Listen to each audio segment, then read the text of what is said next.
¿Qué tal? Bienvenidos a Mula de Seises. Hoy me acompaña mi compañero, como siempre, Enrique León. ¿Qué tal, Enrique? ¿Cómo Hola, ¿qué estás? tal? Muchas gracias, Héctor. Muy bien.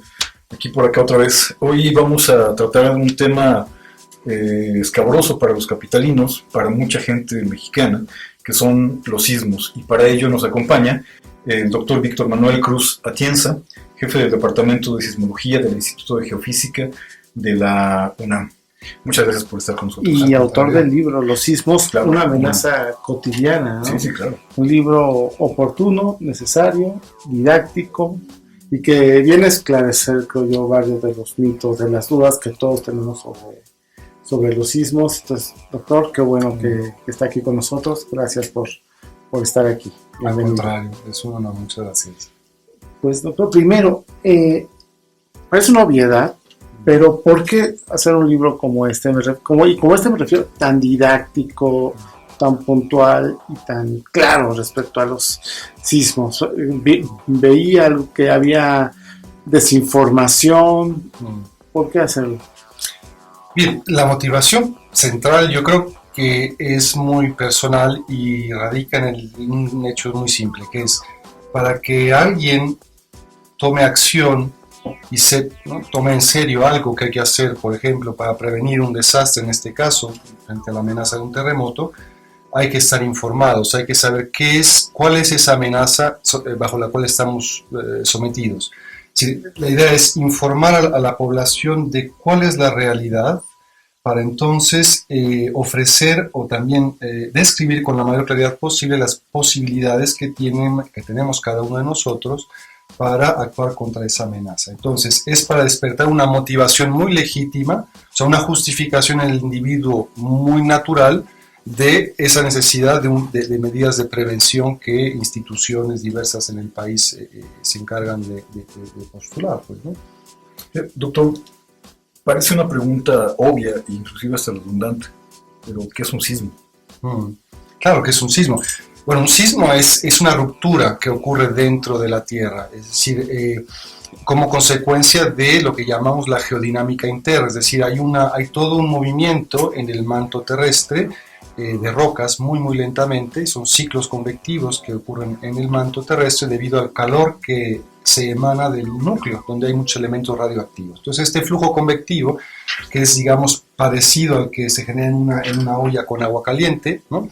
Lo que hace es arrastrar la capa más superficial y dura del planeta, que es la litosfera. La litosfera es esa costra que rodea el planeta y que está formada por placas, las placas tectónicas, que vistas desde afuera, desde el espacio, sería una especie de rompecabezas.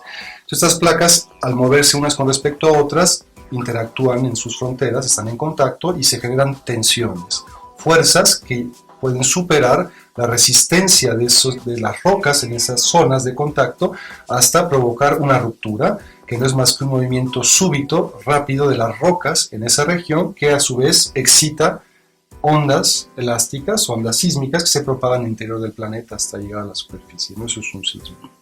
¿Por qué unos países son más susceptibles a los sismos que otros? Ustedes escriben en el libro que en México hay 5 placas tectónicas. Cuéntame eso, qué significa y qué tiene que ver con los sismos.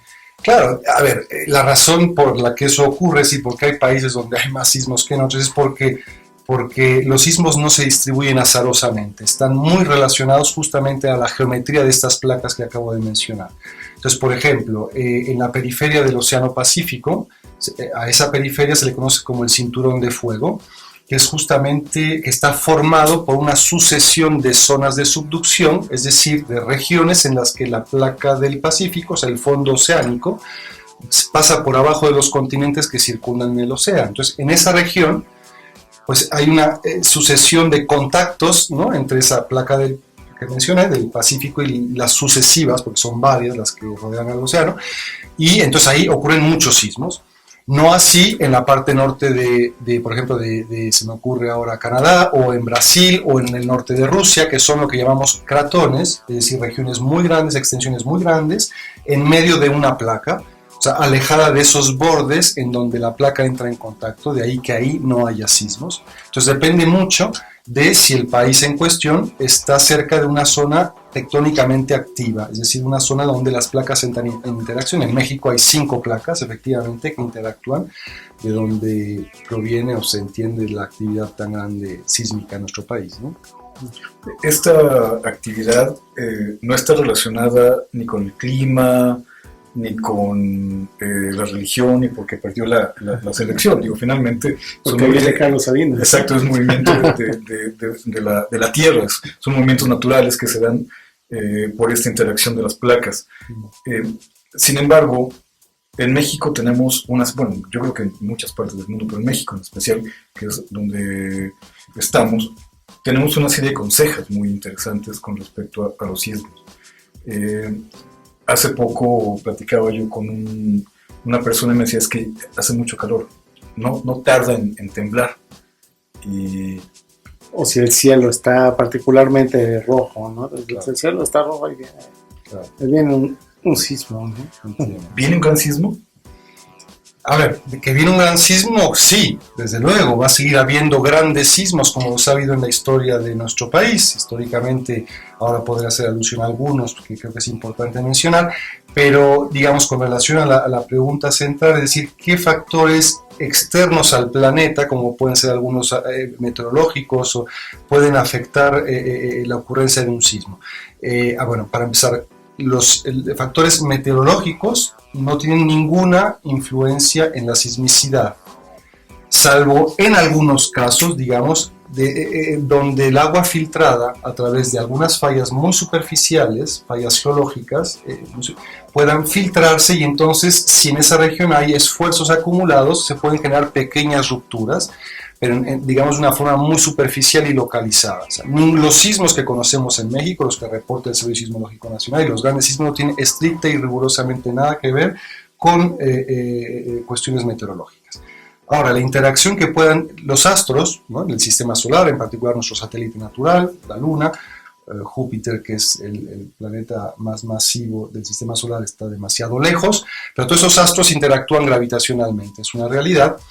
Las mareas oceánicas que conocemos, el producto de esa interacción, no solo se dan en los océanos, las mareas, también los continentes se deforman debido a la interacción gravitacional de estos astros, en fin, nuestro planeta con la Luna. A pesar de ello, no hay, digamos, evidencia contundente, ni mucho menos, de que la influencia gravitacional de la Luna en la Tierra produzca terremotos. No así en el sentido contrario, es decir, el campo gravitacional terrestre, que es mucho mayor que el de la Luna, por ser mucho más masiva la Tierra, sí produce sismos lunares, que también lo menciono por ahí en el libro, ¿no?, que es un dato curioso. Estos sismos lunares son de muy pequeña magnitud y ocurren solo en el hemisferio de la Luna más cercano a la Tierra, porque la Luna siempre la vemos del mismo lado, ¿no? Sí. Entonces siempre hay un lado de la Luna más cercano a la Tierra, y es ahí donde ocurren estas pequeñas rupturas, pero no al revés, ¿no?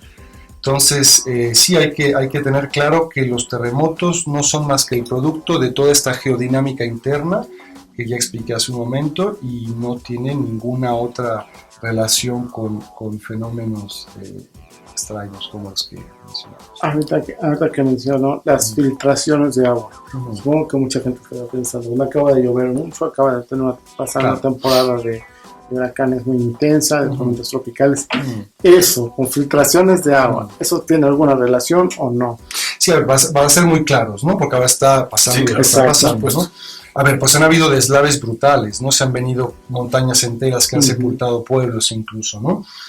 A ver, eso es una ruptura, estrictamente hablando. Ese movimiento, ese desplazamiento, esa masa, ese deslave, puede catalogarse y caracterizarse como un sismo, finalmente. O sea, eso emitió ondas sísmicas de muy baja amplitud, que seguramente no fueron registradas por nuestra red nacional, por ser pequeñas, pero eso es un sismo, digamos. O sea, Los diluvios que hemos tenido pueden, sí, efectivamente producir inestabilidades en laderas de montaña, sí, pero no tiene, repito y con toda claridad, ninguna relación con los sismos, los típicos sismos de subducción, que son la abrumadora mayoría de los 3.500 sismos que ocurren por año en México. Esos sismos que ocurren más o menos a 15-20 kilómetros de profundidad no tienen ninguna relación con la lluvia que caiga, por más descomunal que sea, ¿no? Esta situación es muy interesante de la filtración. Ahorita me venía a la cabeza, corríjame, por favor, en la falla de San Andrés. La falla de San Andrés es una falla bastante ancha, que ha tenido pues una característica de sismicidad durante muchos años. Ahí sí se puede ver este tipo de filtraciones. ¿Dónde puede ocurrir un sismo por filtraciones de agua? Sí, a ver. Bueno, la falla de San Andrés sí es un laboratorio natural muy grande, que además está a flor de piel, es decir, emerge en la superficie, se puede ver. Entonces los sismólogos y científicos estadounidenses pues han instrumentado segmentos específicos de la falla con muchos aparatos, han hecho una perforación muy grande que incluso kilómetros abajo cruza la falla para tratar de caracterizar las rocas que están en contacto ahí donde se desliza, en fin, ¿no? Para entender cuál es mejor la mecánica de ese sistema, ¿no? Cuáles son las leyes que rigen el hecho de que se deslice o no. Claro, es decir, el agua va a filtrarse, porque si la falla llega a la superficie y llueve, se va a filtrar agua. Normalmente, por la constitución de las rocas en la parte más superficial de la Tierra, normalmente son suelos o son rocas muy erosionadas, ¿no? El contacto en la falla no es tan resistente como lo es a mayor profundidad, a pocos kilómetros de profundidad, donde el agua ya no entra, ¿sí? Ya no tiene influencia. Entonces, el que llueva o no, a pesar de que la falla esté en superficie o llegue hasta la superficie, porque pueden hasta 12-15 kilómetros de profundidad, la falla de San Andrés, como para ubicar la escala, no tiene una influencia en los periodos de retornos, en el tiempo que transcurre entre un sismo y otro grande en esa falla, ¿no? Creo que también existe la percepción generalizada de que México está temblando más de lo común. ¿Qué tan cierto es y qué tan falso? Bueno, ese es un fenómeno más sociológico que científico. Y me refiero simple y llanamente a que nosotros hemos hecho un esfuerzo en geofísica en el instituto para informar lo mejor posible a los medios. A lo que voy es que, en México ocurren en promedio 3 sismos diarios, ¿sí? Reportados, catalogados, localizados con magnitud establecida, ¿no? Si ocurre uno un poco más grande que otro, magnitud superior a 5, cercano a 6, un poquito, y alguien decide por alguna otra razón que no tenga nada que ver con la sismicidad, un medio de darlo a conocer, ¿no? Y dice, no, ahora sí, porque ocurrió un sismo en Japón, y aquí, pues, seguro ocurrió un sismo en México, que también ocurrió el día anterior y el día de allá, entonces, pues aquí ocurrió un sismo, y mañana otros están pasando más. No, señor, son los mismos sismos que ocurren cada día, que a veces los medios, porque deciden dar a conocer lo que ocurre cada día, podría dar la impresión de que así fuera. Con eso no quiero decir, mencionábamos hace un rato que en 2012, hace el año pasado, sí, yo por ahí reporto la cantidad de sismos que hubo ese año en México, y son más de 5.000, ¿sí? Con magnitud superior o igual a 3.5. Ahora, ese número, esa cantidad es superior, sensiblemente superior a la media anual en México, son del orden de 3.000, 3.500. ¿Por qué? Porque ocurrieron varios sismos aislados. Ocurrió el sismo notablemente el del 20 de marzo del 2012 en la frontera de Oaxaca y Guerrero, en Ometepec. Yo fui a instalar estaciones para luego localizar todas las réplicas. Bueno, ese sismo produjo una cantidad de réplicas, es el sismo que más réplicas ha producido en la historia instrumentada del país. O sea, ningún otro sismo antes, de todos los que han ocurrido, que son muchos y grandes, algunos, ha producido tantas réplicas. De ahí que la cantidad de sismos contabilizados en el país haya subido tanto, ¿no? Ocurrió otro en Guerrero, de magnitud inferior, pero ya digamos con cerca de un magnitud 6.5, si no recuerdo, más hacia cerca de la frontera con Michoacán. Ocurrió un sismo importante cerca en el istmo de Tehuantepec, magnitud 7 algo, no recuerdo bien, cerca de la frontera con Guatemala. Todos estos sismos generaron otro por allá en el mismo año, cerca en el Golfo de Cortés, de magnitud considerable, que también produjo réplicas, que son fenómenos aislados, no tienen ninguna relación unos con otros, coincidió que rompieron ese mismo año y cada uno produjo una serie de réplicas que hizo que subiera la sismicidad. Este año no ha sido así, ¿no? Como no lo fue el año anterior. Entonces, digamos, no ha habido un incremento en la sismicidad nacional, ¿no?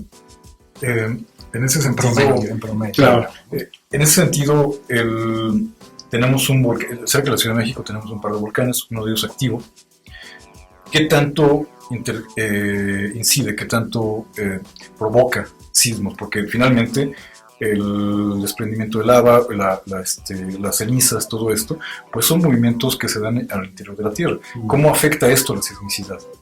Bien, sí, a ver, un sistema volcánico es muy complejo, es de los fenómenos geofísicos más fascinantes y complejos. Y con esto quiere decir que más allá de toda la dinámica de ese sistema, el sistema mismo produce una gran diversidad de señales sísmicas. Es decir, nosotros instrumentamos los volcanes con aparatos muy sensibles y podemos registrar una variedad de señales muy diversas. Entre otros hay sismitos como los, ¿no?, de la misma naturaleza de los que expliqué que rompen. Y también el flujo de lava, cuando se desprenden gases y hay movimiento de lava, eso emite señales, en fin.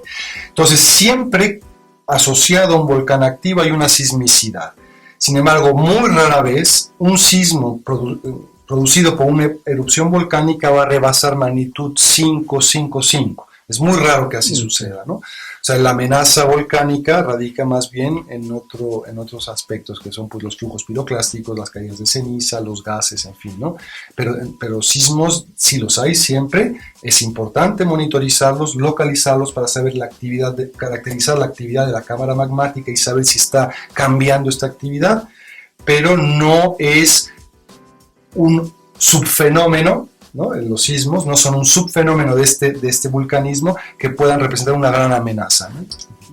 Uno de los mitos que desbanca en su libro y que más me llamó la atención es que no existen los sismos trepidatorios ni oscilatorios, porque ahí nos lo explicamos todos, no, es que si es trepidatorio es más peligroso que si es oscilatorio. Y por eso se cayeron. Y por eso se cayeron, porque es trepidatorio. Claro. Entonces eso me encantó. Claro. ¿Por qué no hay trepidatorio? Y esos términos suenan bonitos para empezar, ¿no? Entonces cuando uno los menciona parece que sabemos.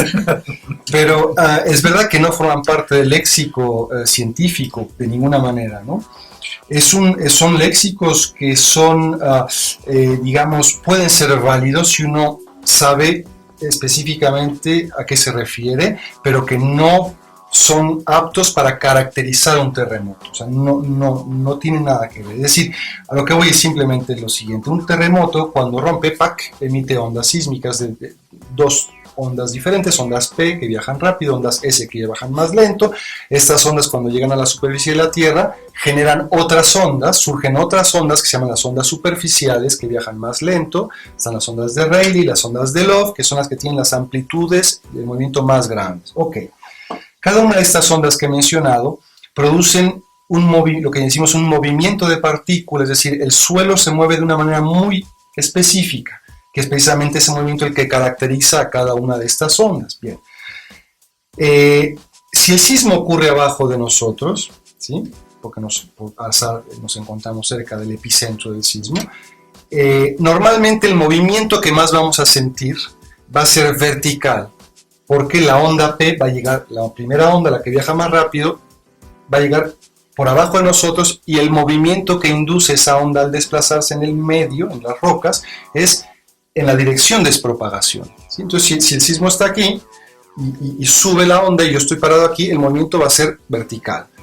No así el de la onda S que viaja por atrás. El de la onda S es un movimiento perpendicular a la dirección en que se propaga. Entonces, ese me va a mover a mí horizontalmente. Entonces, eso es para así ocurre, esa es la realidad. Ahora, el que en la Ciudad de México se sienta más un movimiento horizontal que vertical, lo cual no es cierto. El 16 de junio pasado hubo un sismo de magnitud 6 en el más cercano, intraplaca llamamos nosotros, un sismo profundo a unos 65 kilómetros de profundidad, pero cercano a la Ciudad de México. O sea, ocurre dentro de la placa de Cocos que está por abajo del continente. Ese sismo, aquí yo no estaba en México, pero los conozco y lo supe porque hablé con la gente, se siente un movimiento mucho más violento y probablemente más vertical que un sismo que viene de la costa de Guerrero y que viajó todo el trayecto, ¿sí? Bien, es por la razón que acabo de indicar. Pero quiero decir, este mismo sismo del 16 de junio, que se sintió fuerte y más violento y tal vez vertical en la Ciudad de México, los que lo sintieron cerca de la costa, es decir, lejos de la zona epicentral, ¿no? Lo sintieron de una manera muy diferente. Seguramente el movimiento habrá sido una conjugación del movimiento vertical con horizontal, o sea que el mismo sismo puede producir una diversidad muy grande de movimientos, de percepciones asociados al tipo de suelo, a nuestra posición con respecto al epicentro, en fin. Entonces no es algo, el llamarlos trepidatorios u oscilatorios, que va a caracterizar al sismo como tal. Puede ser una descripción cualitativa de una percepción subjetiva de alguien que se encuentra en un lugar dado, ¿no? Pero no es una manera de catalogar un sismo. ¿En qué momento se empezaron a usar estos términos entonces? Pues probablemente a principios de siglo, que fue cuando se empezó a instrumentar y a estudiar con mayor rigor esta ciencia, bueno, los sismos, la sismología se consolida sensiblemente al inicio del siglo XX, con toda la instrumentación que también por ahí describo en el libro, y pues a lo mejor científicos de aquella época, ¿no? Cuando todavía no se había formalizado bien la teoría, en fin, mucho de la teoría ya estaba bien consolidada desde el siglo XIX, la teoría físico-matemática que describe el comportamiento de la propagación de ondas, etc. Pero yo supongo que proviene pues del afán de científicos o de gente por caracterizar un movimiento o un fenómeno que aún no había sido del todo entendido por la mayoría, ¿no? Supongo. Ahorita me surge una pregunta en la cual es por la situación esta de verticalidad, horizontalidad, de los movimientos de las masas. ¿Por qué un terremoto, por qué un sismo tiene más destrozos en un lugar que en otro, siendo que fueron de la misma magnitud? Muy bien, muy bien. Pues me acabas de dar pie a una explicación que es muy importante, que es, digamos, vamos a aclarar cuál es la diferencia entre la magnitud de un sismo y la intensidad de un sismo, ¿no? Que se confunde amplísimamente y la gente lo usa indiferente, y son dos conceptos que no tienen estrictamente nada que ver. La magnitud es algo muy simple, es algo que caracteriza al terremoto y se refiere y tiene que ver con el tamaño de la ruptura, o sea, qué tanta energía se liberó sísmicamente durante la ruptura. Es como la huella digital de un sismo, ¿no? Hay una magnitud. Este sismo es de magnitud 6, punto. Ahora bien, ¿qué tan fuerte ese sismo de magnitud 6 se va a sentir en el punto A o en el punto B? Pues depende, por ejemplo, de la distancia a la que yo me encuentre del epicentro. Mientras más lejos, menos lo voy a sentir, porque las ondas decrecen con la distancia.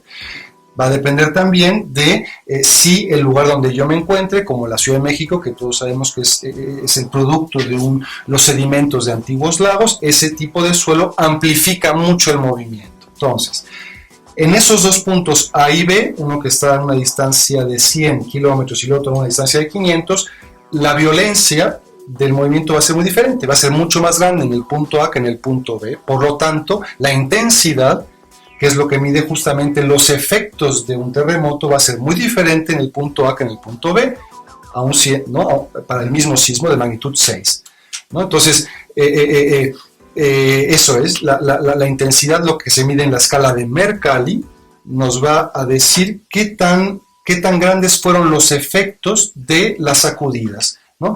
El sismo del 85, la intensidad en la Ciudad de México fue enorme, hubieron grandes pérdidas, ¿no? Materiales, la aceleración del suelo fue grande, fue muy largo el movimiento, entonces la intensidad ahí es muy grande, pero el mismo sismo de 85 de magnitud 8.1, a la misma distancia epicentral, pero fuera del valle, la intensidad ahí afuera fue mucho menor que en el valle, porque las propiedades del suelo en Cuernavaca, por ejemplo, son muy diferentes, ¿no?, que las de la Ciudad de México. Por lo tanto, las intensidades de ese mismo sismo en esos dos lugares fueron muy diferentes. Entonces, no, cuando hablamos de un sismo de magnitud 5, es lo que reporta el Servicio Sismológico Nacional, magnitud, o sea, de qué tamaño fue la ruptura, cuánta energía se liberó. Luego, la intensidad del sismo, pues depende del lugar, ¿no? En la zona epicentral, siempre la intensidad en general va a ser mayor que más lejos, por lo que ya expliqué, ¿no? Esto despeja una duda muy interesante, inclusive compañeros de oficina, al ver el reporte del sismológico en algún evento sísmico, fue de 5.8. No se sintió como 5.8, ¿no? Como si tuviéramos un aparato que midiera esa intensidad, ¿no? Ahora queda bastante claro. Entrando, perdón, Héctor, entrando en este punto del 85, grandes terremotos. ¿Por qué es importante saber de los grandes terremotos?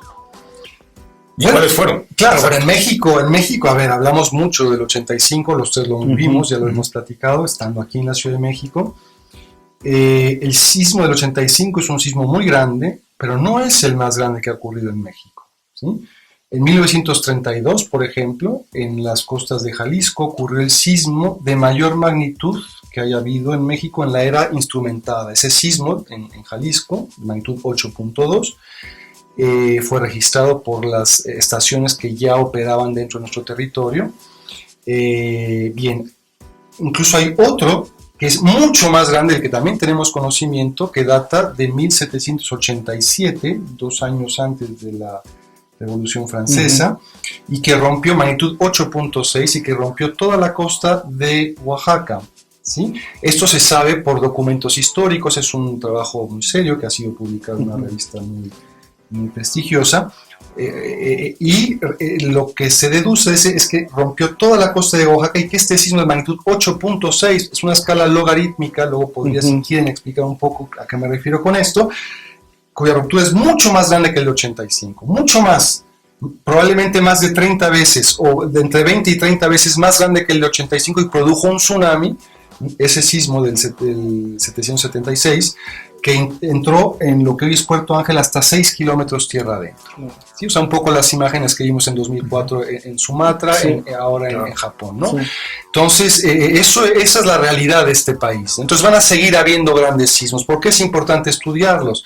Pues porque es con base en esos casos aislados de sismos en el mundo que podemos tratar de entender cuál es la física que está detrás. Yo me dedico a eso, por ejemplo, a estudiar la física, la mecánica de la ruptura de los terremotos, poder caracterizar esa mecánica y eventualmente el movimiento que puede producir uno de estos para mitigar el riesgo, ¿no? Doctor, uno quisiera pensar que para prevenir, para fomentar esta cultura de prevención, fomentar construcciones más seguras, evitar los asentamientos irregulares que causan tantos problemas y que hoy vemos que cada que hay huracanes, terremotos, se vienen para abajo. Uno quisiera pensar que ustedes, los investigadores, los científicos, están en estrecha colaboración con los gobiernos federales y locales. Dicen, bueno, aquí se puede construir, aquí no, esta zona de alto riesgo, esto no, las construcciones tienen que ser así o asado. ¿Es cierto o no, o hay una desconexión ahí? Sí, hay una desarticulación clara, ¿no? Es decir, nosotros como investigadores, la gente de mi departamento, hay gente muy notable ahí trabajando, haciendo investigación de punta, pues nos dedicamos a este mundo que es un abismo, ¿no? Y entre otros frutos de esta investigación se encuentran, sí, la caracterización del peligro, ¿no?, sísmico. Es decir, hoy en día, por ahí también todo esto está mencionado en el libro, conocemos, se ha microsonificado la respuesta sísmica del Valle de México. Es decir, hoy podemos saber, gracias a los cientos de instrumentos que monitorizan continuamente el valle y los miles de sismos que han ocurrido desde 85, en qué regiones de la cuenca de México el movimiento es más violento que en otras. Sí, podemos cuantificar ese peligro, esa amenaza. Ahora, esa información es útil para luego los ingenieros estructurales poder, digamos, diseñar códigos de construcción, reglamentos de construcción, ¿no?, que deben ser luego respetados, y eso es la autoridad que debe obligar. En fin, entonces es un camino largo entre la generación del conocimiento científico y las medidas que las autoridades deberían tomar para que la sociedad esté más protegida. Desde luego que sí hay interacción. El CENAPRES, Centro Nacional de Prevención de Desastres, tenemos una estrecha interacción con ellos, y siempre que es necesario, la gente de mi instituto o bien del Instituto de Ingeniería de la UNAM, donde también hay un grupo muy fuerte de sismólogos y muy buenos, pues aportan la información necesaria para que otros especialistas vayan, ¿no?, extrayendo las reglas, los códigos de construcción, en fin, y eventualmente las normas de protección civil, las brigadas de protección civil, todo esto, ¿no?, que peritos y expertos en esta materia de protección civil deciden cuál es por ejemplo, aquí ahora, ¿qué es lo que debemos hacer si ocurre un sismo? Pues no hay necesariamente una estrategia general que sea válida aquí, ¿no? Para eso hay peritos que han llegado a evaluar, y a lo mejor no es evacuar, porque la evacuación puede suponer más riesgos que el eventual sismo, que probablemente no. Entonces es un problema complejo, ¿no? Pero nosotros, concretamente como sismólogos, no tenemos injerencia directa en eso. Doctor, la pregunta del milenio. ¿Podemos prevenir un sismo? ¿Podemos prevenir un sismo? Por supuesto que sí podemos prevenir un sismo. Lo que no podemos es predecirlo. O sea, justo, ¿no? O sea, la prevención de un sismo es un poco el mensaje. Es toda esta cultura de prevención que se ha desarrollado sobre todo a raíz de 85, o sea, en el Sistema Nacional de Protección Civil, el Centro Nacional de Prevención de Desastres, todo esto, ¿no? O sea, que prevenir, ese es lo que tenemos que hacer. Prevenir, es decir, cómo minimizar el riesgo, ¿no? O sea, y los efectos. Y por lo tanto los efectos, ¿no? Ahora voy hacia lo de la predicción, pero quiero aclarar algo antes. El riesgo al que estamos sujetos ante esta amenaza depende de dos factores. Uno, que es la amenaza sísmica, el fenómeno como tal, o sea, el peligro sísmico, y por otro lado, nuestra vulnerabilidad ante ese fenómeno, ¿sí? Nosotros lo único que podemos hacer ante la amenaza, el fenómeno, es conocerla, caracterizarla, saber qué tan grande es. En 85 los códigos de construcción se pensaban que eran buenos, adecuados. Resultó no ser cierto esa mañana del 19 de septiembre. Todo se vino abajo. ¿Por qué? La razón fue porque desconocíamos el tamaño de la amenaza. No conocíamos el tamaño. Hoy ya la conocemos. Bien, perfecto. ¿Eso sirve luego para qué? Pues para minimizar nuestra vulnerabilidad, ¿no? Ahí es donde podemos jugar. Y como el riesgo solo va a existir si ambas coexisten, o sea, si el peligro existe y la vulnerabilidad también, si ambos coexisten, entonces el riesgo existe. Pero si nosotros conocemos esta amenaza, el peligro sísmico, y minimizamos la vulnerabilidad, construyendo mejor los edificios, sabiendo qué es lo que hay que hacer en caso de un sismo, o sea, no hay que tomar decisiones, hay que actuar, hay protocolos que hay que respetar, etc. Todo eso nos va a hacer menos vulnerable y por lo tanto el riesgo va a ser reducido. Entonces, toda esa cultura de prevención, que es la que espero que contribuya a algo a este documento. No se pueden predecir los sismos. Los sismos no se pueden predecir.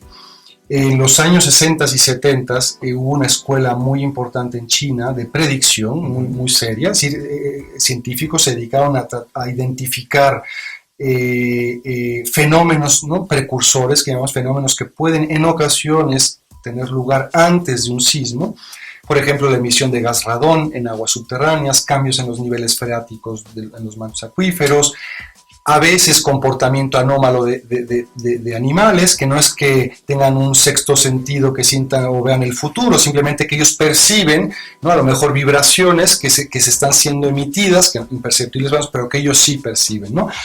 Y iba avanzando ese programa hasta 1976, que ocurre uno de los sismos más emblemáticos y trágicos de la historia de la humanidad, de Tangshan, el sismo de Tangshan, que mató a más de casi 300.000 personas, y con este sismo se derrumba, ¿no? No fueron capaces los científicos de aquella época de predecirlo, a pesar de que un año antes, y ahí está explicado, sí hubo éxito, se pudo prevenir a la población un día o dos antes de la ocurrencia de un sismo, y por ello se salvaron muchas personas, pero no fue así, entonces se vino abajo. Entonces, para concluir con este tema, porque además hace poco una persona por ahí se atrevió a enviar una carta al presidente de la República, fue a CENAPRED a hablar con expertos para hablar de, no sé, de una teoría que él desarrolló.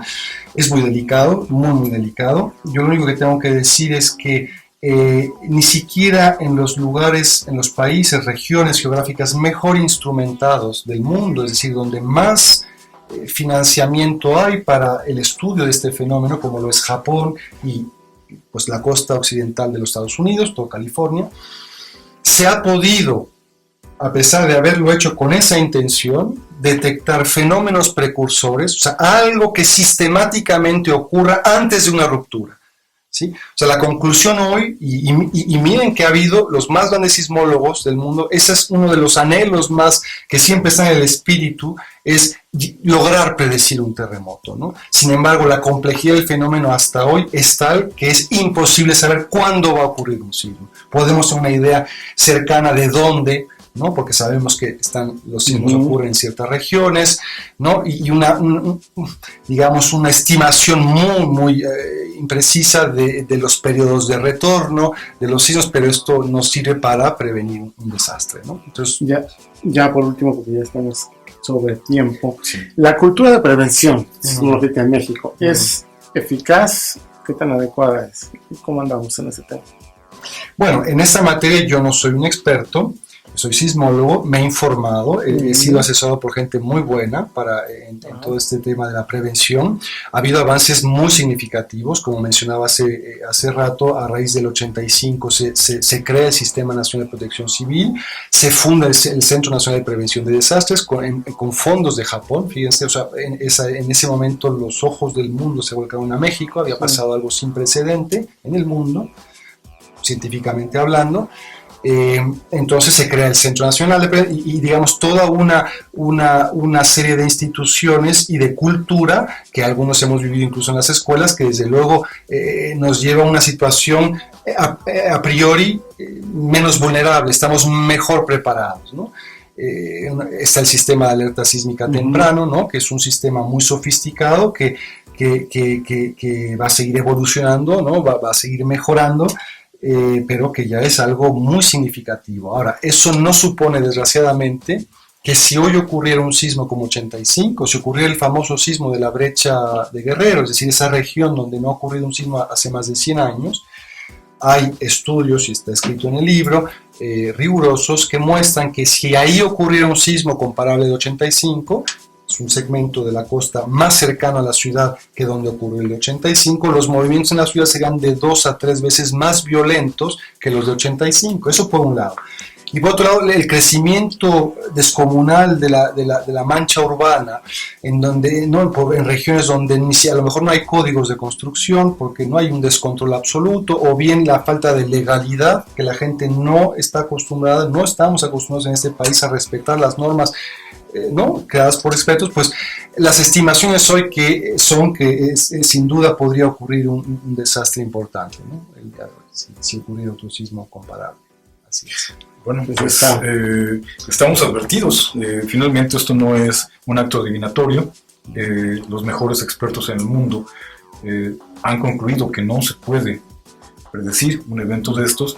Tenemos que informarnos, tenemos que estar atentos, tenemos que poner todo lo que tengamos a nuestro alcance para salvaguardar nuestra seguridad y la que nos acompaña. Le agradezco, doctor. Muchísimas gracias Al por estar con nosotros. Si me permiten, podría decir algo más, hacer un poco, precisar algo más sobre el libro. Sí. Es un libro que fue editado por la Caja de Cedillos Ediciones, que es una editorial independiente, que hacen trabajos de muy alta calidad, fundada hace pocos años. Es un libro profusamente ilustrado, con ilustraciones hechas expresamente para el libro. Hay todo un material audiovisual que ustedes probablemente ya consultaron. Sí. Son animaciones en 3D que ilustran bien los conceptos que ahí trato y que se accesan a través de códigos QR, en fin, ¿no? Hay todo un trabajo iconográfico importante en las imágenes, las fotos, ¿no? Entonces, sí, espero que la gente lo aprecie y que sirva para la construcción o contribuya para la construcción de una sociedad resiliente, ¿no? O sea, ¿dónde podemos conseguir el libro, doctor? Sí, el libro está ahora a la venta en El Péndulo, en el Fondo de Cultura Económica y en la Gandhi, ¿no? Cuesta 200 pesos, la verdad es que es un precio relativamente modesto para el trabajo. Para el trabajo es muy excelente. Pero bueno, ojalá que la gente lo valore y le sirva de algo. Sí, ahí está. esta recomendación. Los sismos, una amenaza cotidiana. Doctor, muchas gracias Al por estar aquí, contrario, gracias por al visitarnos. contrario. Enrique, Héctor, gracias. muchas gracias. Nos vemos la próxima semana. Hasta luego. Chao.